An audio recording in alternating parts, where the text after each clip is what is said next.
You know that feeling, right? You're scrolling through the news, maybe you see a big headline, global markets fluctuate, something, something, or even local stuff, community initiatives, whatever. And you just hit a word or a phrase, and it throws you off. It's like hitting a little wall, and all that news suddenly feels, well, a bit much. Overwhelming, maybe. Oh, absolutely. It's It's a common thing. I think, especially if you're learning the language, that sheer amount of information, yeah, it can definitely feel like you're just adrift. Totally. Yeah. But what if? What if that news flow, the thing that feels like too much sometimes, was actually like your best friend for learning? That's really the core idea in this stack of source material we're looking at today. Yeah. We're going to dive into how you can take that daily news check-in and turn it into this really powerful way to boost your English vocabulary. A bit of a secret weapon, maybe. That's the plan. Our mission here, really digging into these sources, is to pull out the stuff that works.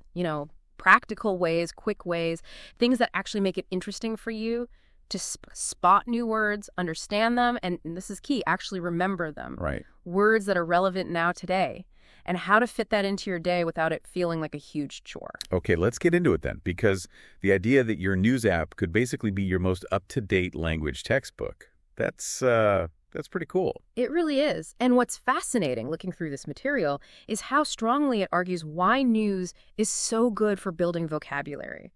It's not just about knowing what's going on. It's like having access to this constantly changing real-world language lab, something, textbooks can't quite replicate in the same way. Okay, so let's start right there. Yeah. Why news? What makes it so special for learning words, according to these sources? Well, first off, the sources really hammer home the currency aspect. News vocabulary is just so fresh. Think about it. Words about new tech, global stuff, social changes.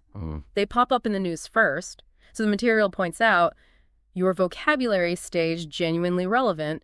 You're learning the words people are using right now. Right, not words about, floppy disks. You're learning about AI governance or green hydrogen. Yeah. And then context. That came up a lot. Oh, definitely. The sources are really clear on this. Context is everything. They show how when you find a new word in a news article, it's wrapped in a story, a real situation.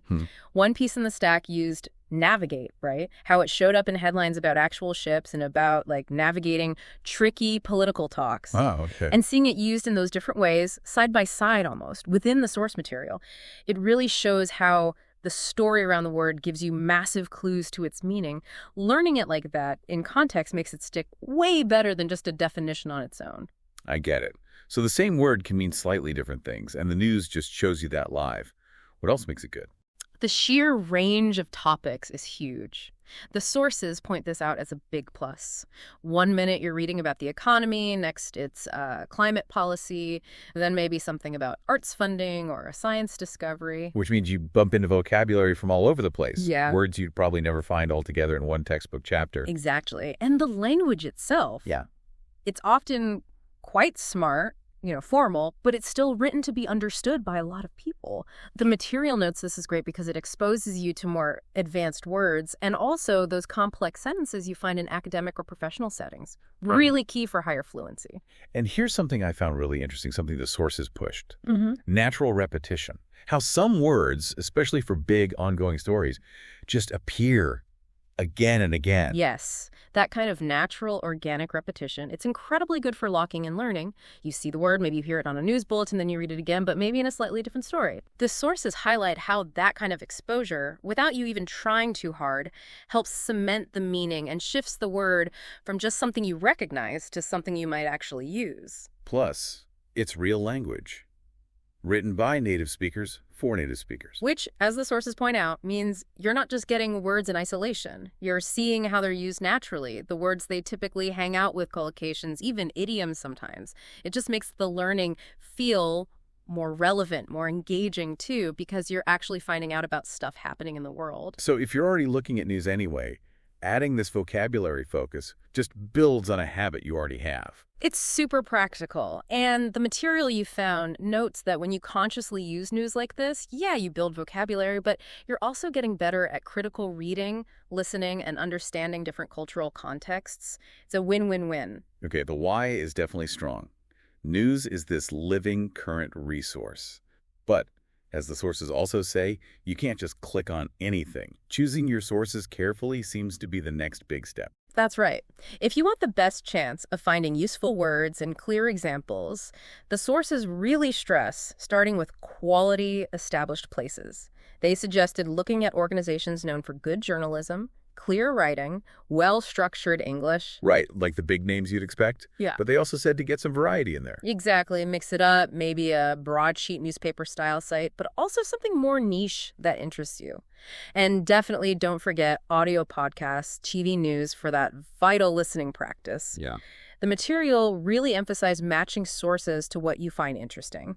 Because let's face it, if you're actually engaged in the topic, you're way more likely to keep going and absorb the language almost without noticing. And matching it to your English level too, presumably. Oh, absolutely. If you're earlier on, the sources suggested looking for news outlets or specific sections aimed at learners, or maybe articles that use simpler language.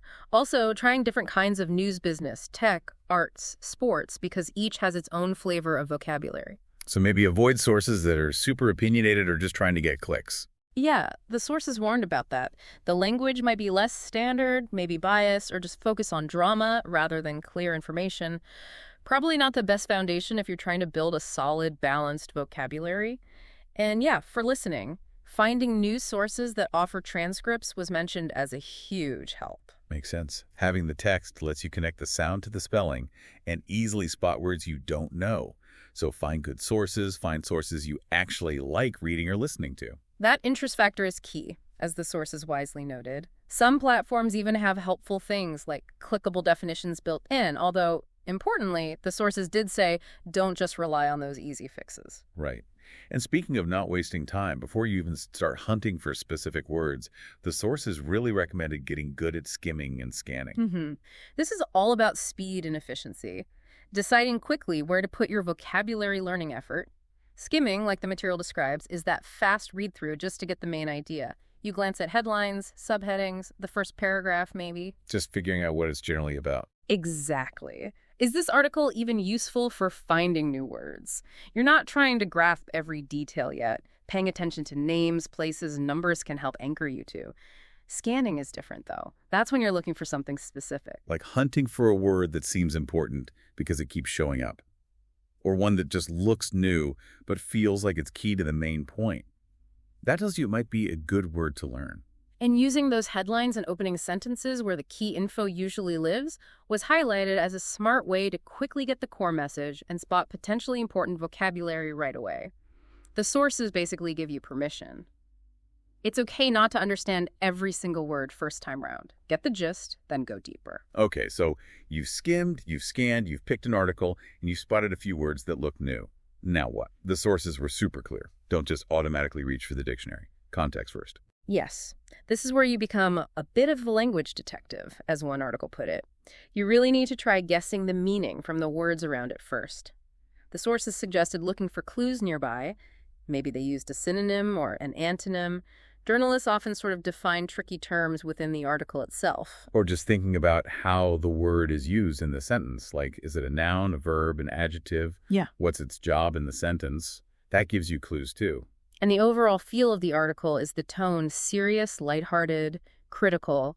That can hint at the word's positive or negative flavor, its connotation.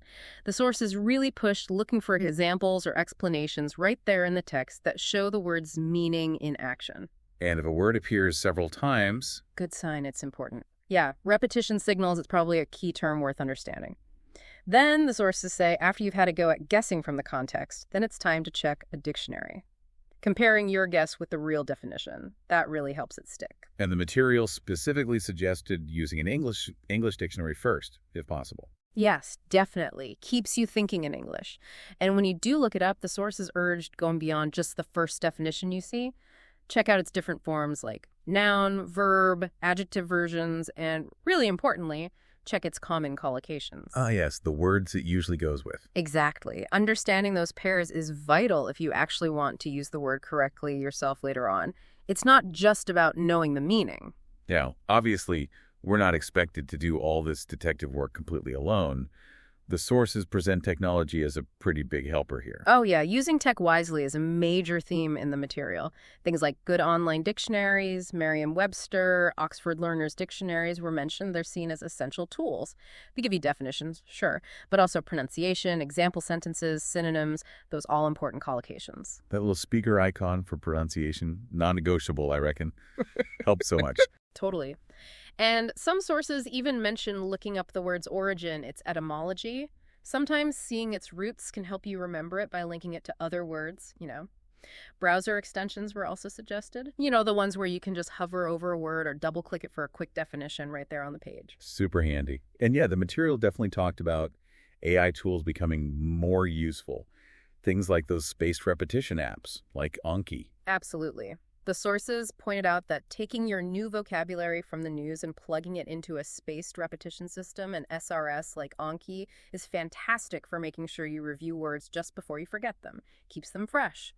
They even noted some newer news platforms are starting to add built-in features like instant definitions or simplified summaries. Translation tools are there too, of course, but the advice seemed to be use them sparingly. Try to figure it out in English first. Right. Don't make translation your first step. And text-to-speech features. Great for turning articles into listening practice. Helps you link the written word to how it sounds.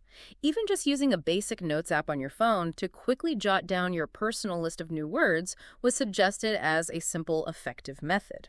Okay, so you've found the words, you've wrestled with the context, you've looked them up using tech maybe, but the sources really bang this drum. Just reading and looking up isn't enough. You've got to get active with the words. This is the crucial bit, according to the material.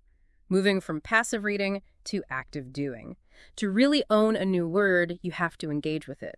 The sources strongly recommend writing it down, maybe in a notebook, maybe a digital doc, include the definition, what type of word it is, noun, verb, etc. And, crucially, copy the original sentence from the news article where you found it. Keeping that original context. Exactly. And then this is vital. Try to write your own example sentence using the new word. This really forces your brain to grapple with how you would use it in a different situation. Makes sense. You have to process it more deeply. And say the word out loud. Practice pronouncing it. Hearing yourself use it builds confidence and helps lodge it in your memory. The material suggests actively trying to slip the new word into your own speaking or writing, maybe just in a practice sentence you say to yourself, or in an email if appropriate, ideally within a day or two. That active recall is incredibly effective. Trying to summarize the news article using the new words was another technique the sources liked. Yeah, great idea. Read the story, then try to retell the main points, or write a short summary, and deliberately weave in some of those new terms you learned. It tests if you understood the article and if you can actually use the new vocabulary correctly. Right. The sources also mentioned talking about the news with a language partner or a tutor if you have one. Right. That gives you real-time practice and feedback. Even just writing a short paragraph, giving your opinion on the news story and trying to use the new words helps solidify things. And they suggested keeping it manageable, like aiming for maybe 3 to 5 new words a day, not overwhelming yourself. Consistency over quantity. That's the absolute key takeaway here, repeated throughout the sources. A little bit, done regularly, every day, is so much more powerful than trying to cram loads in once a week. Ooh, okay, finding words, using them once. Yeah. That's still not the end of the story. The sources were really clear that reviewing and reinforcing is what actually gets them into your long-term memory bank. This is where those spaced repetition systems we mentioned really come into their own, according to the material. Reviewing words just as you're about to forget them at increasing time intervals, it's incredibly efficient for long-term recall. That's what Anki and similar tools are built for. And regularly going back to your personal vocabulary list, your notebook or doc, but not just passively reading it, right? The sources said you need to actively test yourself. Cover up the definition, try to remember it just from the word, or cover the word and try to recall it from the definition. Yeah. And linking the word back to the original news story where you first found it can often jog your memory about its meaning and usage. The sources also suggested things like creating little mental pictures or associations for words you find extra tricky. Kind of like a word of the day idea, but using your words, the ones you found in the news. Actively look for chances to use them or spot them during the day. Simple flashcards work too, physical or digital ones. Or online vocabulary quizzes can make reviewing feel a bit more like a game. And importantly, just continuing to read and listen to the news naturally reinforces words you've already learned as you encounter them again in new contexts. The sources definitely warned against trying to learn too much too fast, though. Better to really know a few words well than have a vague idea about lots of them. Precisely. Quality over quantity and consistency in review is absolutely key. They even suggested finding a study buddy you could quiz each other or practice using your new words in conversation. Okay, and finally, the sources got into some more advanced stuff, moving beyond just knowing the basic meaning towards really boosting overall fluency. Yeah, this is about getting a deeper, more nuanced feel for the language. Paying really close attention to collocations is vital here. The sources highlighted how news constantly shows you which words naturally go together, like you make a decision, you don't usually do a decision. News is just packed with these natural patterns. And understanding connotation, that emotional baggage a word carries. The sources gave examples like words might seem similar in the dictionary but feel very different, like slender versus skinny. Exactly. Both mean thin, but slender usually sounds more positive, more elegant. News articles, especially editorials or opinion pieces, often use words specifically for their connotation. Exploring synonyms and antonyms, the material suggested, helps you build a wider range of expression and understand those subtle differences between words that seem alike. And learning common prefixes and suffixes was also mentioned, helps you guess the meaning of unfamiliar words if you recognize parts of them. Phrasal verbs and idioms, too, they can be really tricky, but they pop up all the time in news reporting, especially in headlines or more informal sections. Seeing them in authentic context is so helpful for figuring out what they actually mean and how they're used. And a couple of other techniques mentioned were things like backward chaining, like if you learn a new word, maybe search for it in other articles you've already read to see it again, or semantic mapping, drawing little diagrams to connect related words and ideas. Helps you see the links. Reading more analytical articles or editorials was also suggested for encountering that more formal academic style of language. And just noticing how a word might be used differently in a formal news report compared to how people might use it in casual chat. Right. All these advanced strategies, as laid out in the sources, they help you move beyond just collecting words. They help you understand the subtleties, the nuances, and ultimately use the language more accurately and effectively yourself. So let's pull this all together for you, the listener. We started with that feeling of maybe being a bit lost in the news flood.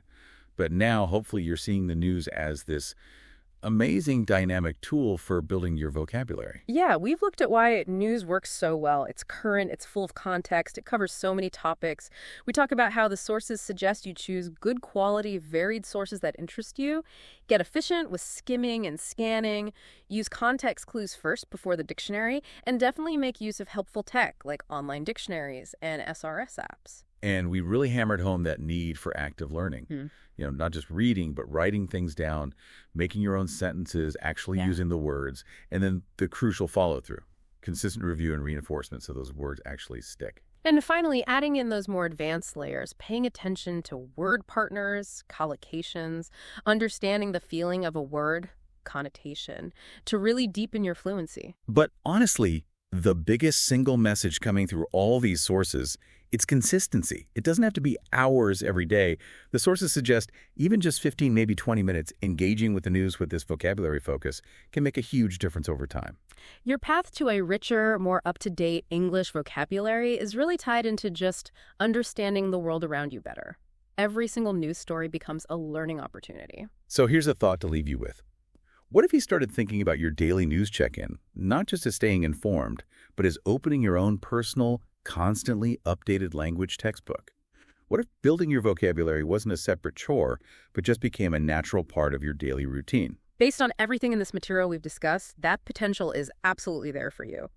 So maybe next time you open that news app or pick up a paper or listen to a news report, try looking at it with these ideas in mind. You've got the insights now, you've got the tools. Thanks for listening, and if you found the video helpful, please hit the like button. Make sure to subscribe to my channel so you never miss an episode and share it with others who might benefit. And if you have any questions or topics you'd like us to cover in future episodes, we'd love to hear from you. So your feedback is really important to us. And if you want to continue learning right now, here in this playlist, you'll find helpful videos for English listening practice. You might want to watch it next. Thanks for listening. Bye-bye.